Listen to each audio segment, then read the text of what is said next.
그 뒤에서 막 50등 했나? 막 거의 그 정도 꼴찌 수준이었는데 그럼에도 불구하고 이제 후회하고 싶지 않아가지고 선생님이 공부를 그만하라고 할 정도로 제가 그때 공부를 했었어요.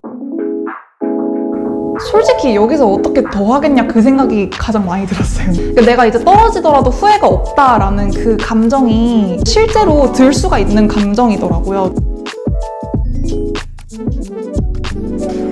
저는 일단 대학교 4학년 때 노무사 시험을 준비해야겠다고 결심을 했는데요. 기업 입사를 위한 필기 공부를 하던 중에 이제 회의감이 좀 많이 들었고 좀 더 자율적이고 전문적인 일을 하고 싶어가지고 이제 전문직에 눈을 돌리게 되었습니다. 이제 그 중에서 이제 학교 경영학과 수업에서 가장 관심이 많았던 인사 관련 자격증으로서 이제 노무사를 알게 되었고 바로 진입을 결심을 하게 되었습니다. 김유미 선생님께서 이제 피드백이 굉장히 풍부하다는 이야기를 수험 카페를 통해서 많이 접했어요. 질문에 대한 답변도 굉장히 빠르고 잘 해주시고 그리고 수업 시간 중간중간에도 질문에 대한 피드백이 빠르시고 이제 거기에 더해서 2기, 3기 때 첨사 퀄리티가 굉장히 좋다라는 이야기를 많이 들어서 선택을 하게 되었는데 이제 생동차생은 아무래도 이제 수험에 대한 감이 좀 없잖아요. 그래서 김유미 선생님께서 해준 피드백 덕분에 빠르게 감을 잡고 합격을 할 수 있었던 것이라고 생각합니다. 크게 이제 두 가지를 말씀드릴 수 있을 것 같은데 이제 첫 번째는 이제 카페 같은 데서 이제 뜬구름 잡는 정보를 얻는 것이 아니라 이제 학원이라던가 아니면 강사님 아니면 합격생 분들을 어떻게든 만날 기회를 얻어가지고 빠르게 수험에 대한 로드맵을 짰던 점이 일단 첫 번째로 합격에 있어서 되게 중요한 요소로 작용을 했던 것 같고요. 그리고 두 번째는 조금 원론적인 답변이 될 수는 있는데 정말 포기하지 않은 것? 그러니까 왜냐면 생동차생은 이제 수험 기간이 워낙 짧고 수험에 대한 감이 없다 보니까 스스로 아마 1년 안에 붙을 거라고는 거의 생각을 하지 못해요. 그럼에도 불구하고 계속 스스로 할 수 있다고 믿으면서 시험 직전까지 포기하지 않았던 것? 그게 아마 합격의 가장 큰 요소라고 생각합니다. 인사노무 관리의 경우에는 개념을 이제 완벽히 암기하고 그 개념들을 이제 머릿속으로 굴려가면서 유기적인 연결을 생각을 해보는 게 가장 중요합니다. 예를 들어서 어떤 개념이 문제에 나왔다라고 한다면 이 개념에 대해서 다른 어떤 유사 개념을 쓸 수 있을지 그리고 내가 인트로는 어떻게 구성을 해볼지 아니면 이제 아우트로는 어떻게 가져갈지에 대해서 이제 머릿속으로 평소에 생각을 하는 작업이 굉장히 중요합니다. 근데 이제 반면에 경조는 이제 물론 기본 개념은 성실하게 암기를 하셔야 하지만 그 개념들 간의 어떤 유기적이고 창의적인 연결에 대해서 스스로 생각을 하실 필요는 전혀 없고요. 그 각각의 개념을 도장 깨기 식으로 이제 그냥 빠삭하게 암기를 한다 이런 식으로 접근하시는 게 가장 바람직합니다.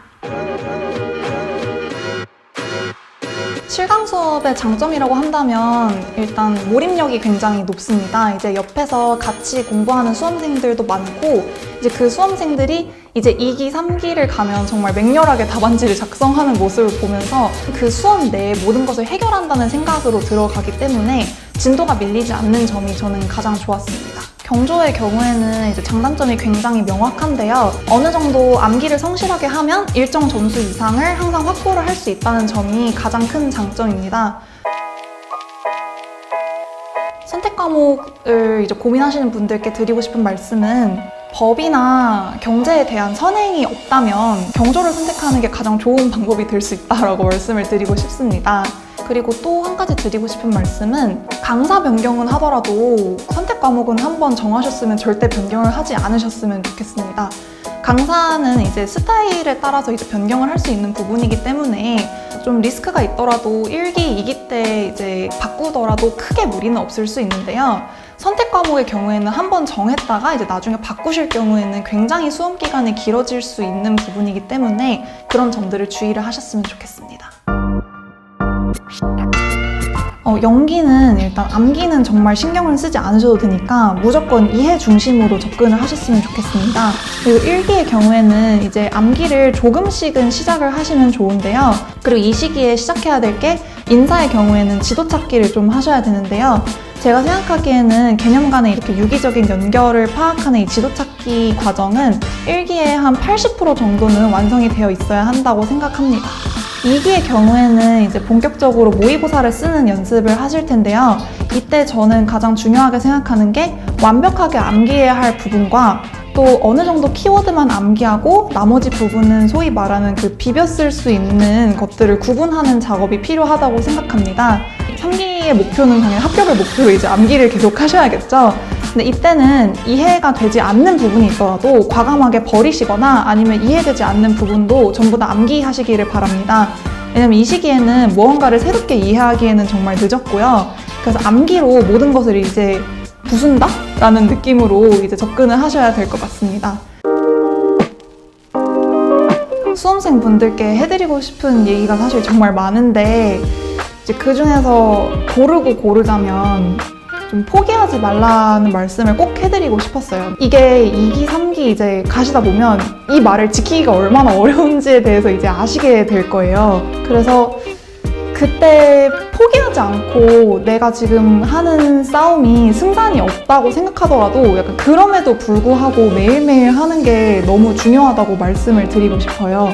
저는 이제 1년도 준비하지 않고 시험을 쳤기 때문에 사실 주변에서 별로 기대하지 않았어요. 제가 붙을 거라는 것을. 그 3기 행쟁 마지막 모의고사에서 논점을 일탈을 한 거예요. 근데 그때가 시험 2주 전이었는데 모의고사를 완전히 망쳤었거든요. 그 뒤에서 막 50등 했나? 막 거의 그 정도 꼴찌 수준이었는데 근데 그럼에도 불구하고 이제 후회하고 싶지 않아가지고 정말 마지막 그 3기 방학 2주 동안 진짜 미친 듯이 달렸던 것 같습니다. 제가 그때 밥 먹으면서도 책을 보고요. 화장실 들어갈 때 조금 더러울 수 있는데 변기 위해서도 책을 보고 그랬어요. 뭔가 시험 2주 전이어서 공부를 정말 미친 듯이 해야 되는 기간인데 선생님이 공부를 그만하라고 할 정도로 제가 그때 공부를 했었어요. 그 시험이 끝나고 나서 딱 나왔을 때 솔직히 여기서 어떻게 더 하겠냐 그 생각이 가장 많이 들었어요. 내가 이제 떨어지더라도 후회가 없다라는 그 감정이 저는 이제 그냥 약간 도시전설처럼 내려오는 그런 거라고 생각을 했었거든요. 근데 실제로 들 수가 있는 감정이더라고요. 저는 그래서 정말 떨어진다면 그거는 뭐 있을 수 없는 일이라고 생각하기도 했지만 저의 과거 공부 그런 시간들을 떠올려 봤을 때 근데 떨어지더라도 그거는 내 잘못이 아니다라는 생각이 가장 먼저 들었어요. 여기서 만약에 떨어진다면 그것은 나의 문제가 아니라 시험의 문제다 라는 생각이 들 정도로 열심히 했었고 그렇기 때문에 여러분들도 합격이 목표가 되는 물론 합격이 가장 1순위 목표가 돼야 되는 것은 맞지만요. 그 시험장에 나왔을 때 이제 나는 진짜 할 만큼 했다라는 생각이 들도록 공부를 하셨으면 좋겠습니다. 그래서 여러분들 지금 노력하시는 게 절대 헛되이 끝나지는 않거든요. 노력한 만큼 정말 보상이 다가오게 됩니다. 그래서 수험생 여러분들 지금 가장 어두운 시간 보내고 계시지만 항상 힘내시고 내년에 이제 30기 노무사로 합격하셔서 뵙고 싶습니다. 응원합니다.